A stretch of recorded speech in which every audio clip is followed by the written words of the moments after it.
First, I think this cover slide reminds us that we're all living in a Zoom era, and in a Zoom era, sometimes things are difficult to launch. Sometimes people don't show up. People are coming in from different sides. So I'm sorry I won't be able to interact with you. I note in this reimagined Last Supper that there's a little Purell container over here to the left. And one of the things we'll have to see is whether the apostles will start wearing masks in the next few weeks. I think that's the next big challenge in reopening our communities. As disclosures, you want to know what kind of stuff I'm telling you and whether you should trust anything that I say. I'm not a virologist. I work on tuberculosis. I'm funded by the Canadian government to do tuberculosis research.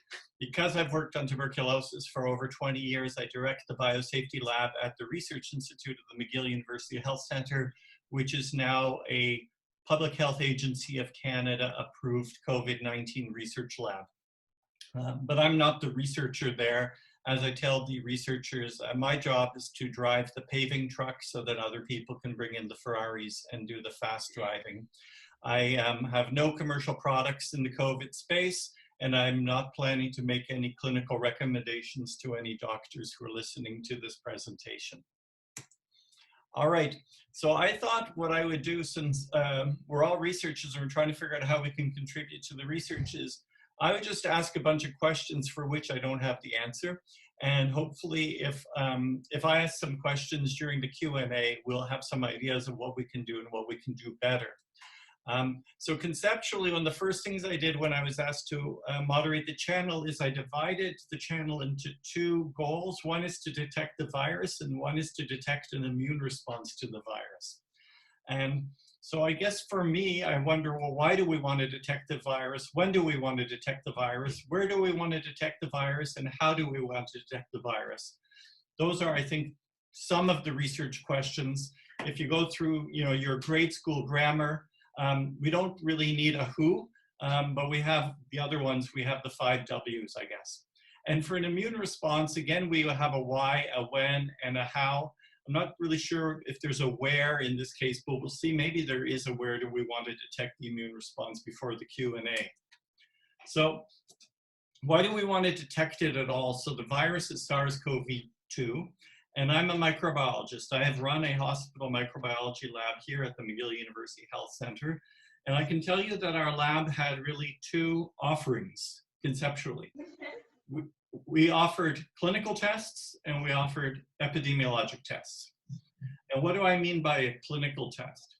A clinical test, as an example, is we take your blood and look for bacteria in your blood. Because with that information, we can diagnose that you have a bacteremia, and we can test whether that bacteria is sensitive to a certain antibiotic, and we can kill that bacteria dead in the lab. Then we predict we can kill that bacteria dead in you, and that is clinical management of bacteremia. We also offer what I would call epidemiologic tests. So we screen people when they come into the hospital for methicillin-resistant Staph aureus. Some people call it MRSA, some people call it MRSA. And so that means that when you come into my hospital, we put a swab in your nose and we send it to the lab to find out if you're a carrier of MRSA. That information does not affect anything that I do as a doctor. It affects whether we put on different gowns or whether we have different protocols for hand washing or gloves, but it doesn't do anything to the management of you and your hospital stay. It's purely an epidemiologic test. Then we have tests like looking for Mycobacterium tuberculosis, and it turns out it's useful for both. If you carry Mycobacterium tuberculosis in your sputum, that's useful clinically. I can give you antibiotics and I can make you better, but that's also important epidemiologically because you have a transmissible disease and we have to report that to the provincial authorities to trace your contacts. So there's the same test which serves the two different vocations. So from my vantage, looking for SARS-CoV-2 is really more of an epidemiologic test than a clinical test. Why do I say that? At my hospital, I'm on the guidelines for the management of SARS-CoV-2. And believe it or not, our guidelines say that if you're an outpatient who does not need to be admitted and we detect SARS-CoV-2, we recommend acetaminophen. And if you're an inpatient, you have to come in and you have SARS-CoV-2, we recommend acetaminophen plus a study. So it doesn't actually give a lot of clinical guidance because we don't have a SARS-CoV-2 treatment. So it's not a very strong clinical test, but it's a very important epidemiologic test because we want to know who is spreading this in the community and where are they spreading it and how can we contain spread. So conceptually, I think we're looking for the virus for more epidemiologic than clinical purposes. And that's important because if the people who are on the guidelines are clinicians, they may be looking for clinical indications when we really need public health to be guiding the labs. Okay, when do we look for it? I think conceptually we can look for the virus in people who are asymptomatic, or we can look for it in people who are symptomatic. Those are the simplest way to divide the world. And in the asymptomatics, there are a lot of people who are asymptomatic, right? Most people are healthy on a given day. So it's going to cost more money to spend to test all the asymptomatics. Because of the fact that most asymptomatic don't have SARS-CoV-2 on a given day, the pre-test probability your test is going to be positive is low. And whenever you do a test in people who are unlikely to have something, you have a greater risk of having false negative results because maybe there's not much virus, or false positive results, because even if your test is really specific, if you test 100,000 people who don't have it, you'll have the occasional false positive. But here you at least have the opportunity to look for transmission before people are symptomatic. On the other hand, if you start testing symptomatic people, you'll have less people to test, so it will cost less money. Your pretest probability is higher that the person has the virus, and therefore the test is more likely to be accurate. And there you have a situation where you're going to have a test that's reliable, but maybe it's too late, because by the time that people have been transmitting for 2 days, and then they've been sick for 3 days, and then they come to the hospital, they may have actually had onward transmission to their family, to their coworkers, to patients they take care of. So now you're detecting things maybe 5 days after you wish you detected it. So I think when is a big question. Where is another question.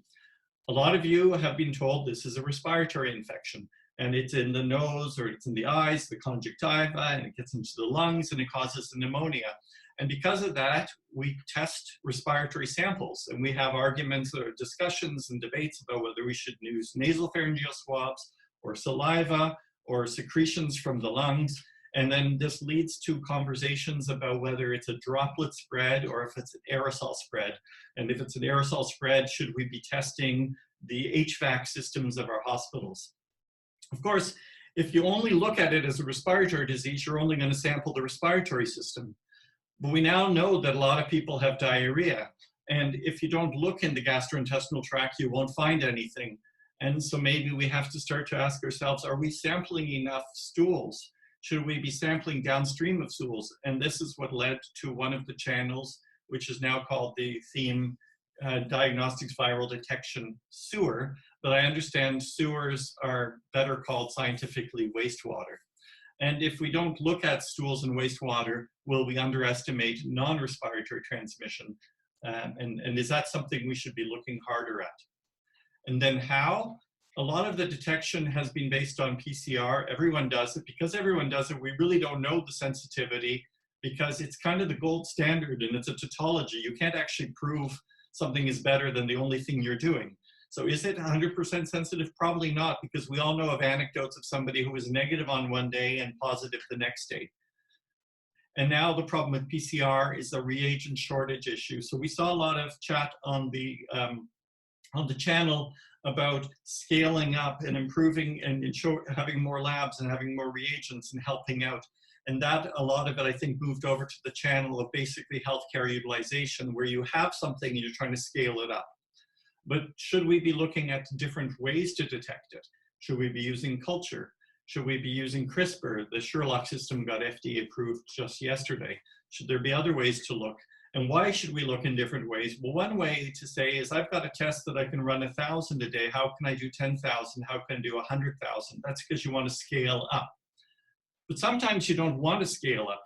Sometimes you want to actually decentralize your testing. Maybe we should be looking at tests that you can administer in 15 minutes before you get on an airplane. And then the issue isn't doing 10,000 of them. The issue is doing it in the time that you go through a security lineup? And how do we find the best way to be testing in Nunavut and Nunavik? You don't want 10,000 tests a day there, but you want to make sure that the machines are near the people so you don't have 7 to 10 days waiting for shipments. And then as you come up with these new ways to detect, you have to figure out best ways to validate it. And validation seems simple. You say, okay, I got 1 million virus, 100,000, 10,000, 1,000, and I can detect it at some number. That's good. But we've just learned from the example of Spartan Biosciences, there's one thing to have a healthcare-approved test. It's another thing to have a healthcare-approved test that you can actually implement across the country and make sure it actually works all the way from the swab to the result. And if you've only validated the machine, you may have problems with the entire process. And even the swabs, by the way, some of them have come in with contamination in them. So you don't want to be actually putting contaminated swabs in people's noses. So every little step matters when you bring in a new kit. So where are we with viral detection in CanCOVID? Started off with hashtag theme diagnostics viral detection. It currently has 194 members with 92 postings. These are the metrics I got yesterday. Thank you, Kimberly. So about 2 members per posting. And this spawned this group, hashtag theme diagnostics viral detection sewer, which has been very active, and it has the opposite ratio. It has about 2 postings per member, and it has a group moderated now by Dominique Fligon here from McGill, who are putting together proposals to look at wastewater in Montreal, the South Shore in Montreal, and in Ottawa. And it's very exciting to see that a group of investigators has really coalesced around one question and created their own channel. So if we're not looking for the virus, then the other thing we could be looking for is an immune response to the virus. And again, you can ask, well, why am I doing this? And I see this conceptually again. I like to divide the world into these little tables, 2 by 2, 2 by 3 tables. And I can see that you could have a clinical test. Somebody might want to know, am I immune? Why might I want to know? That would be a result that would go in my chart, right? That would be a clinical result that goes in a clinical chart. And some people call that an immune passport. It means I can go back to work. And maybe it means I can donate plasma. My convalescent serum could be useful for somebody who's coming into the ICU if my antibody can protect them. But that would be at a very individual level. Or you could say you want to look for immune responses more at a population level. You want to know how many people were infected, and is it 1% or 3% or 5%? What's the rate of infection by age? Something just came out of Switzerland along that level. Or by place, different parts of the country. You know, we would all believe intuitively that if you did a sero survey across Canada right now, Montreal should have higher seroprevalence than, say, Vancouver. Is that the case? Has that been done? And is that a useful thing to do?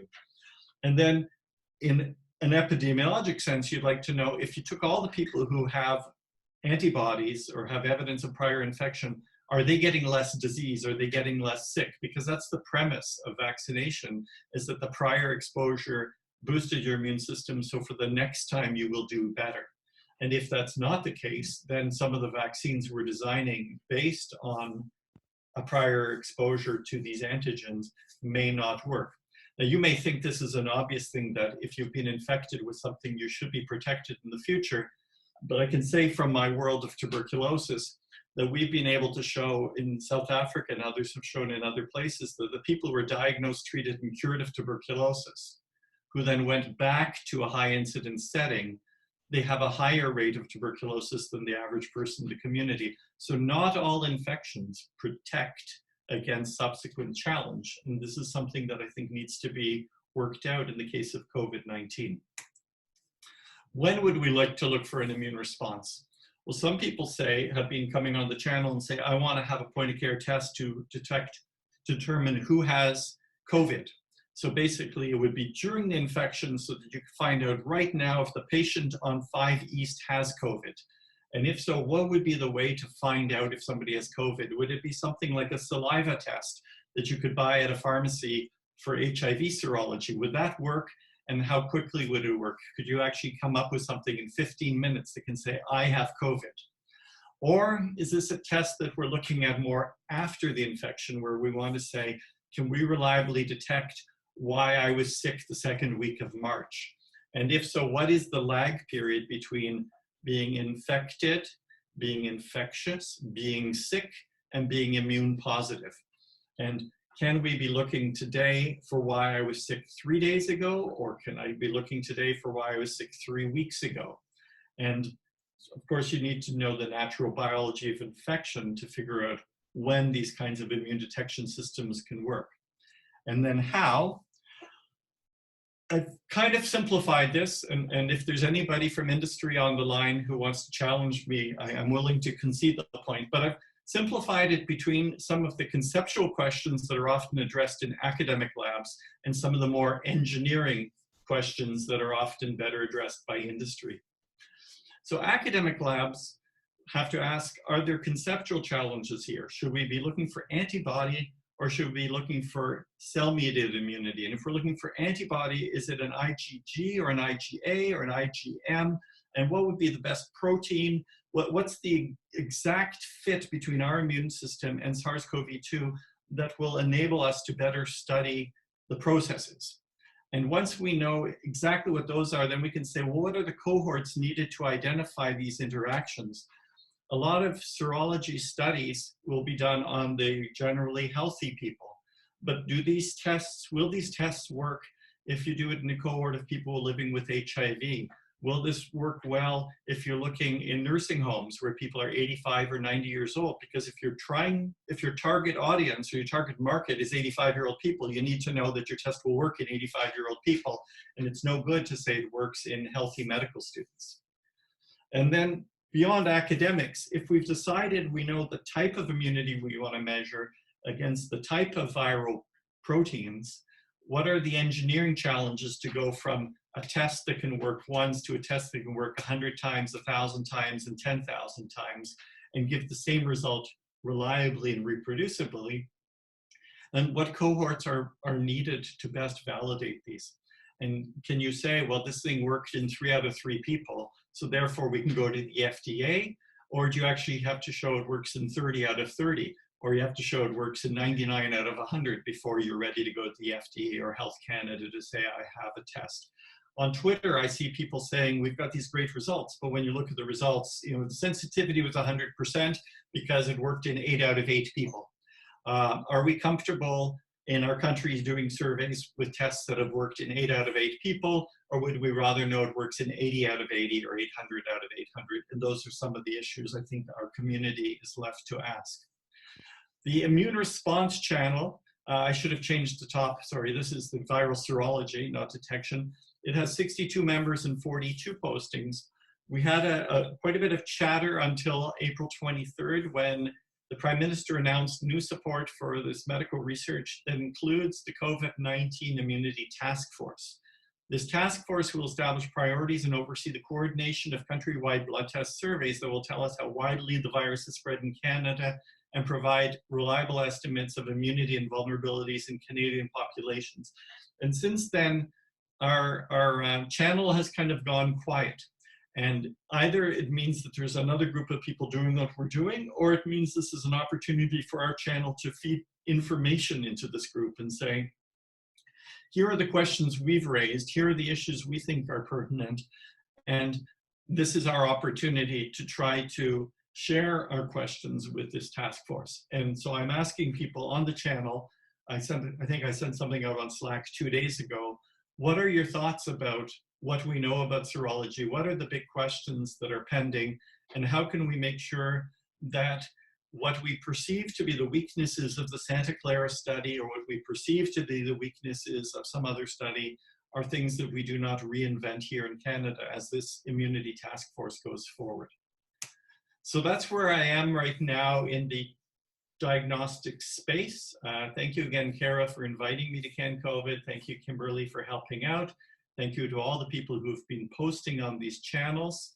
And hopefully there's now time for some question and answer. I take it, Kimberly, people are going to use the chat box or something, and then you're going to vet them and ask me, or do I have to open that box? I've got the chat box covered, so if anybody would like to type their questions in, I will read them aloud. You're also free to raise your hand and then begin speaking yourself if you'd prefer. So now the floor is open for questions. Please go ahead. So I see some Zoom chat questions here. The Last Supper on Zoom, yeah, I actually did think it was hilarious. I thought it was brilliant when I saw it. Somebody says they think I'm going to fall into the lake. I'm very sorry about that. This is actually the Mediterranean Sea behind me. The water was very warm and it was very forgiving. But I'm sorry I've been moving in front of the sea. If anybody's getting seasick, that's my bad. Hi, Marcel. Can you hear me? Yes? So it's Dr. Anjali from the University of Ottawa, and I do think I've sort of seen you before. We did some work with Gonzalo Alvarez on social networks and tuberculosis. So this just happened to me. I just came back from a visiting professorship at Penn State, and the same sort of thing happened. And what I think is happening is researchers are worried that if I threw up my ideas on here, then somebody would just take them, walk away with them, and it's their idea. So I think, I mean, it's really odd because we had all these great ideas. We went to the dean, they said, absolutely fine. We got to the point of getting a lab and suddenly everything went quiet. And so, you know, I just wonder, I'm not really impugning anything bad. It's just that that's what my experience was down there. And then everybody said, it's these large study groups. You don't have a hope in hell, just walk away. Yeah, thank you. And I agree with you. I guess in some spaces, if you are in the hunt, you're probably not going to be sharing all your great ideas with everybody. If on the other hand, you don't have the capacity, then the best thing you can do is say, I have an idea. If anybody else wants to run with it, go for it. So I'm hoping that some people are just going to say, wouldn't it be great to do this? I can't do it, but I'm willing to share it. But right now, I suspect we're all still trying to figure out what the teams are. It looks like Anne is frozen, sorry. Oh, and Merdad asks, what about sequencing-based diagnostic and typing? Sure. So you can take a sample and go straight to a sequencer in Illumina, either tiling it like 8 pieces and getting all 30,000 base pairs, or just putting it right through a sequencer. It's not clear that that's going to be higher throughput. If you're trying to get your lab from 1,000 a day to 10,000 a day, it's not clear why you would sequence 10,000 a day. So then you say, well, I'm doing it for typing. And if you're doing it because you're doing genomic epidemiology, then you have to ask yourself, what's your genomic epidemiology question? So yes, you can sequence everything and you can type everything. But I think the main thing is you have to ask, what is the information I want today? And if you're in a drive-through lane in front of the hospital trying to screen people to say you can come in or not, you probably don't need sequencing. If you're trying to figure out why there was an outbreak in a nursing home, you may want sequencing. And I think the role of sequencing could become greater and greater if we can contain the infection and then we're trying to open up society, then you may want to find the source of every new outbreak. In Quebec, we don't have that luxury yet because I don't think we've contained the first part yet. So Dr. Shepard asks, what do you think we should use as a gold standard to assess the performance characteristics of commercial antibody tests? So the idea is the performance characteristics are the sensitivity and the specificity. So the sensitivity of the test will be determined by finding people who were PCR positive and sick and survived and are willing to give blood. But the question is, should we also be using people who were PCR positive and were never sick, but also went forward? It's hard to know, but most people are taking serum from people who were known to be positive at some recent time. And it's a plausible thing that that's what they had, because you don't want to test people with false positives. I think the specificity is best defined by looking at large blood banks from before COVID existed. Yeah. Now, it depends on what you want to specifically weed out. For instance, if you take people who worked in Toronto in 2003 who got SARS, and there are some people in Canada who are doctors who got SARS, or nurses who got SARS, you could test the specificity of your new antibody test against those people who survived SARS in 2003. Do you need to? Is that an important problem? Are we worried about cross-reactivity of SARS-CoV-2 with SARS 2003? If it's not a problem, then I don't think it's an issue. But Don— so Dr. Shepard just wanted to clarify that he was referring to the predictions of immune protection. Well, there's a difference between antibody tests that say you have been infected and tests that say you are immune or you are protected. And that's something we don't quite know yet, because it may be that our tests, which are good for antibodies, are correlating with the thing that protects us. It may be our T-cell immunity that is actually protecting us, and the antibody test is a correlate. It's not actually the antibody is the delivery vehicle. So we'll need to do some more work on that. And some of that can be done in the laboratory, just to say, do the antibodies from my serum, if I put them in cell culture, help to neutralize the virus in cell culture? So there will be that there will have to be some bench work. Martha Mushi wonders, which test are you recommending to be used now in the world? The test we use depends on the question we're asking. Okay. Dr. Ezer asks about social networks and the needing to be okay with multiple author publications. CIHR needs to value second, third author and team publications. I agree. Yeah, great. I'm not sure. I think maybe that was just a comment. Alexandros Sklovanos says, what is the timing of the immune response? When should we look for IgM, IgG, IgA? Actually, I don't know. Hopefully somebody else who is a viral serologist will actually come in and tell the answer. Maybe somebody will privately answer. I'm here to moderate and to ask the questions. I'm not here to answer them, as I told you at the beginning. I unapologetically ask. Okay, well, that's a great way to promote the open science and conversation. Someone asks, or someone says, rural regions in Canada have concerns over human-wildlife transmission and subsequent wildlife-human transmission. What do we know about the validity of these concerns, and to what extent is research underway to help us understand these transmission pathways? I don't know if there's much research underway, and it's an interesting question. I understand that the SARS-CoV-2 binding domain has now been mapped at different species to try to figure out, like it binds really well with the human ACE2. So the question is, somebody says, on a structural biology level, what are all the species to which this virus could attach and could spill into? And there are a number of them. And does that mean they will or they will not? I really don't know. While we're in a lockdown, it seems unlikely that's going to happen. But there are obviously many opportunities this summer for it to spill out into other areas. I think one of the early concerns has been the people who, when there's an epidemic of SARS-CoV-2, people shouldn't go spelunking and go hang out with bats, so that this infection doesn't spill into the Canadian bat population. Is that a theoretical risk or a real risk? Mm-hmm. Who knows? But it's just an interesting question, and maybe somebody else on the line knows more about this. Sounds like CFIA is doing something right now. Do you know whoever, Sarah Gallagher, yes. Sarah, do you know what the CFIA is doing exactly? All I know is that that is part of the research that they're doing in their labs, is to look into human-animal transmission, and something they're tracking with their international partners. That's all I know. Okay. Okay.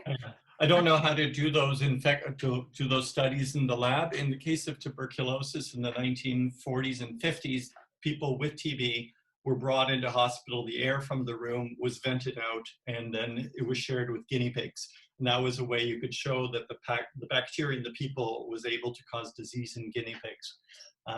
Whether CFIA has labs that are actually bringing in people next to bats or not, I don't know. It'd be interesting to find out how they're doing this. Anjali comments and supports your opinion that most people are fine with multi-author publications. Leo Chow asks, could we expect greater role for antigen-based testing relative to PCR in this phase of SARS-CoV-2 when antibodies against key antigens become available? I guess it's possible, Leo. In the the narrative that I understand from clinical microlab is a lot of the work done in the past for other respiratory viruses looked for antigens, and we used fluorescence against antigens as our test until PCR came along, and generally PCR was more sensitive than antigens. So I guess we would need to find some evidence that antigen-based testing is better in some rate compared to PCR for it to take over. And I don't know if there's any evidence that, if PCR can detect 10 to 100 viruses, is there any evidence that antigen-based detection can detect 5 to 15 viruses or not?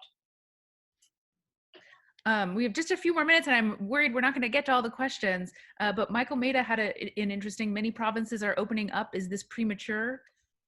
Mona Niemer had a comment to the Quebec government yesterday, and it's on CBC. So I'll hide behind her.